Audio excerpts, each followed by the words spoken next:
El cultivo masivo de caña de azúcar ha sido tradicional en la región del Valle del Cauca.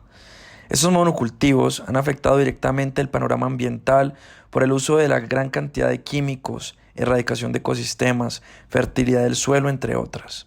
Además de esto, surge el problema social en el que miles de campesinos han sido expropiados con el fin de conseguir más territorio cultivable.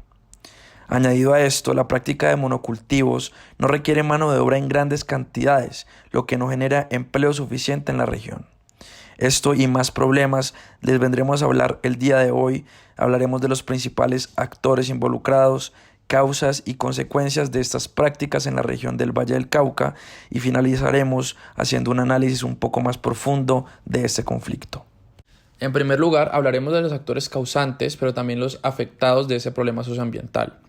Es importante resaltar la presencia de las agroindustrias que verdaderamente son el problema y son los responsables que exista la demanda de ese producto. La agroindustria, en concordancia con el Estado, hace que surjan diferentes tipos de organizaciones e institutos que se encargan de toda la producción y exportación de la caña de azúcar. En primer lugar, Asocaña, que es la más sonada en este ámbito, la Asociación de Cultivadores de Caña de Azúcar de Colombia, es una entidad gremial sin ánimo de lucro fundada el 12 de febrero de 1959, cuya misión es representar al sector agroindustrial de la caña y promover su evolución y desarrollo sostenible. El programa obliga a los ingenios a pagar toda la caña entregada por los agricultores a los precios establecidos, con primas adicionales que se calculan en función de los rendimientos de la caña, entre otros factores. En el mismo orden de ideas, en 2019 nace La Caña Nos Une, en la cual nos convocan diferentes actores de la región, como la Fuerza Aérea Colombiana, las universidades de la región como ICESI, Javeriana, Valle y Libre, cajas de compensación familiar, ICBF, SENA, Colpensiones, entre otras, con el fin de unificar los esfuerzos tendientes al mejoramiento de la calidad de vida de las comunidades del área de influencia de los ingenios azucareros. La red educativa azucarera, por su parte, está conformada por 32 instituciones de formación. 12 de ellas corresponden a colegios y centros de formación propios de los ingenios y 20 son instituciones públicas que reciben aportes directos de los ingenios azucareros. Por su parte, el Fondo Social de la Agroindustria culminó el mejoramiento de 20.000 kilómetros de vías ubicadas en el municipio de Florida, cerca a Yumbo, en el área de influencia de comunidades indígenas y campesinas, con inversión superior a los 2.600 millones de pesos. Por último, Familia con Bienestar es un programa que intenta prevenir violencia en la familia e inobservancia de derechos con el fin de realizar un acompañamiento psicosocial de tipo solidario y colaborativo. Estas son algunas de las instituciones amparadas por el Estado que ayudan, pero también afectan a la vez y agravan el problema socioambiental. Como es notorio observar, vemos que hay varias instituciones y varias entidades que se encargan de salvaguardar los derechos de las personas, de las comunidades, pero también por su parte el Estado no se ha encargado de enfocarse en el problema ambiental que existe por todo este tema de las explotaciones agrícolas. Es importante destacar y teniendo en cuenta lo anterior que no solo existe el problema ambiental derivado de los monocultivos, existe otro gran tópico que es el problema del desplazamiento humano en la región. En ese sentido, las causantes de estos dos grandes tópicos podrían llegar a ser la utilización de productos químicos. El uso de productos químicos para destruir organismos vivos contribuye, por consiguiente, al empobrecimiento del suelo al matar los organismos vivos necesarios para su correcto funcionamiento. Las macroempresas, por su lado, han tenido éxito con la utilización de derivados del glifosato, como lumbrera, glifosidil, glifosen, entre otros. En la conservación y aceleramiento del proceso de crecimiento de la caña de azúcar, lo que es claramente perjudicial para el medio ambiente y la salud de los seres vivos habitantes de la región. Por otro lado, y ya mencionado antes, la demanda de la caña de azúcar. La industria de la caña de azúcar es un sector sumamente importante para la economía del país y sus derivados como lo son el azúcar o el etanol. Además, es un producto que contribuye a las exportaciones del país y es fundamental para el desarrollo del país y su economía. Las últimas dos grandes causantes que definimos realmente van de la mano y es que una de ellas es el capitalismo y es que el sistema económico del país ha sido fundamental para el problema socioambiental que se vive hoy en la gran mayoría de regiones de Colombia. Las empresas privadas se apoderan de tierras que se podrían utilizar para otro fin, dándole como objetivo principal la explotación de recursos y la expropiación de los mismos para el panorama internacional. Y en conjunto digamos que son los monocultivos. Y es que es todo lo que deriva en la producción de grandes cantidades de un solo producto a muy bajo costo. Ese producto en particular es la caña de azúcar. Ahora bien, en términos de las consecuencias dadas por todo lo anterior, existen problemáticas que afectan directamente a varios tipos de comunidades. Por ejemplo, las comunidades afrodescendientes, organizaciones culturales como Palenque Alto Cauca, el proceso de comunidades negras y Forest People Program, resaltan que las macroempresas han sido las causantes de que muchos desplazamientos y ocupaciones indebidas, ya que esas tierras usadas para los cultivos originariamente son de muchos miembros de esas comunidades. Es decir, las empresas hacen un uso indebido de estas tierras en la región del Cauca y del Valle del Cauca. Por otro lado, existen los indígenas de la tribu Nasa. Es un grupo indígena con más de 250.000 personas. La mayoría habitan en el territorio del departamento del Cauca, del Valle del Cauca. La mayoría de estos indígenas dependen de la agricultura. El cultivo principal es el maíz, pero producen también frijol, papa, mora, café, etcétera. Y es que se registran muchísimas migraciones estacionales de indígenas para trabajar como jornaleros en este tipo de plantaciones de cañas y otras labores. Pero hay que aclarar, y es que se han registrado de igual manera cientos de desplazamientos de miembros de esas comunidades por la poca necesidad de mano de obra de estos monocultivos de caña de azúcar.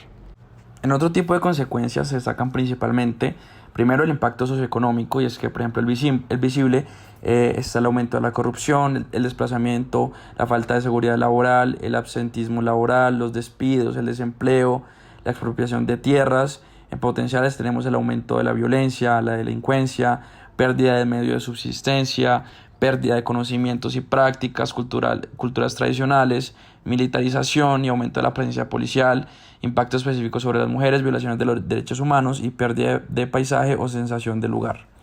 Ahora bien, en la índole ambiental existe la contaminación de los recursos naturales principalmente. También tenemos la erradicación de ecosistemas.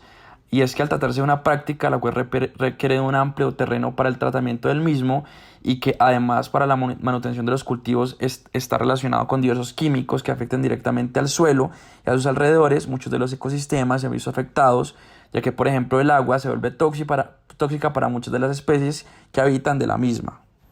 En el mismo orden de ideas tenemos la erosión y la falta de fertilidad, y es que por ejemplo el monocultivo que desequilibra el suelo, así como por los productos químicos alteran la fertilidad del suelo, que requerirá cada vez más insumos y productos sintéticos, formando un círculo vicioso que conduce incluso al fenómeno de la erosión, ya que la alteración de la calidad del suelo es muy importante. Y por último, la gran debilitación del suelo. Y ahora, yéndonos un poco más para el lado social, ya mencionado, está la poca oferta de trabajo, ya es que en el momento de las microempresas llegan a los territorios con el fin de implementar los monocultivos, se les promete a los campesinos y a los agricultores la posibilidad de generar mucho más empleo alrededor de esta práctica. Sin embargo, al tratarse de algo más industrial, no se necesita de mucha mano de obra, lo que genera que haya una disminución de oferta de trabajo por parte de los campesinos. Y por último, la última consecuencia es mucha pobreza en la región.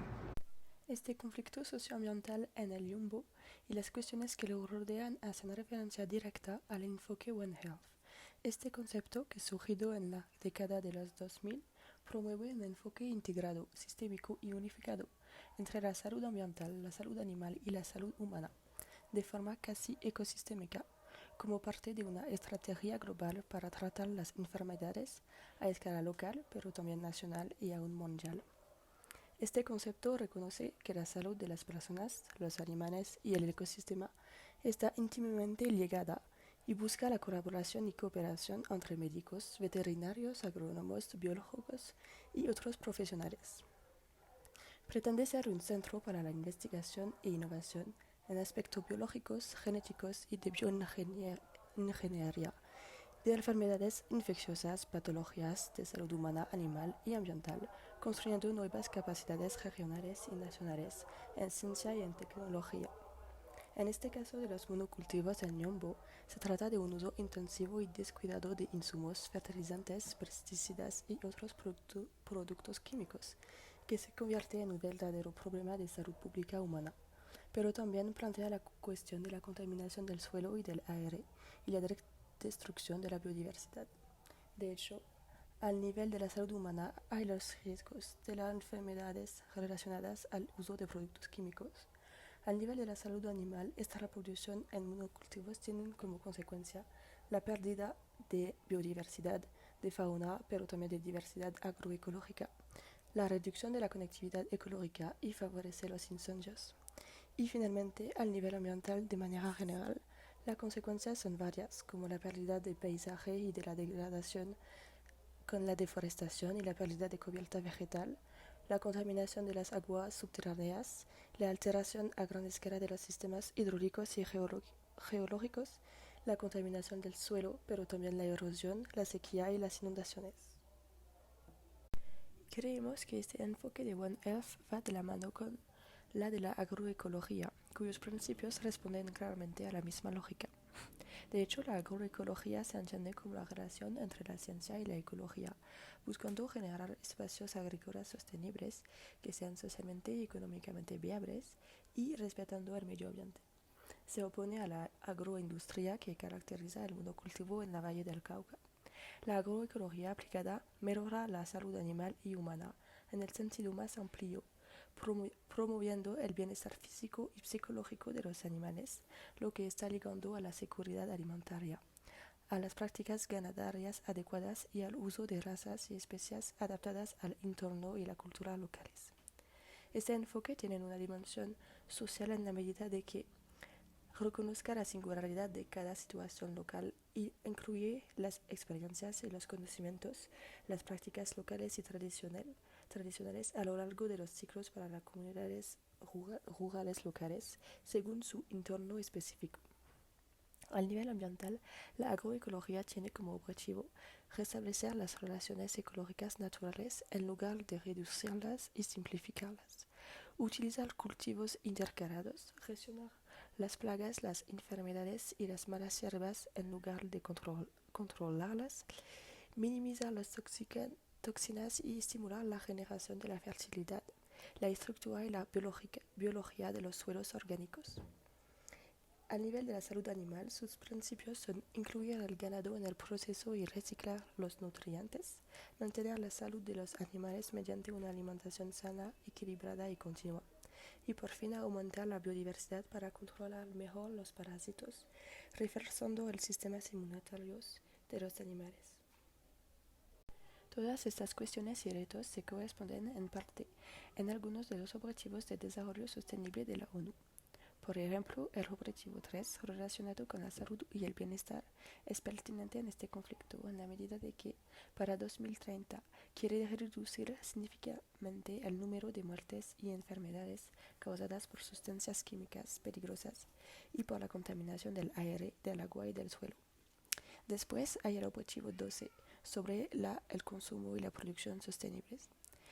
Este objetivo quiere lograr una gestión sostenible y un uso eficiente de los recursos naturales para 2030, pero también quiere reducir a la mitad el desperdicio de alimentos por cápita y reducir las pérdidas de alimentos en las cadenas de producción y suministro, incluidas las pérdidas posteriores a la cosecha.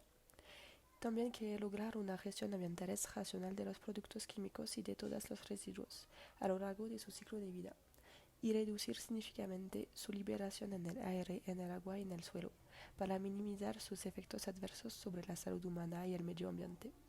Por fin tenemos el objetivo 15, que quiere gestionar sosteniblemente los bosques, luchar contra la desertificación, detener a nivel la degradación de las tierras y detener la pérdida de biodiversidad. Este objetivo habla de rehabilitar las tierras y los suelos degradados, incluidas las tierras afectadas por la desertificación, la sequía y las inundaciones. Quiere también adoptar medidas urgentes y significativas para reducir la degradación de los hábitats naturales, detener la pérdida de biodiversidad y proteger las especies amenazadas y evitar su extinción. Por fin, este objetivo quiere integrar los valores de los ecosistemas y de la biodiversidad en la planificación nacional y local y en los procesos de desarrollo.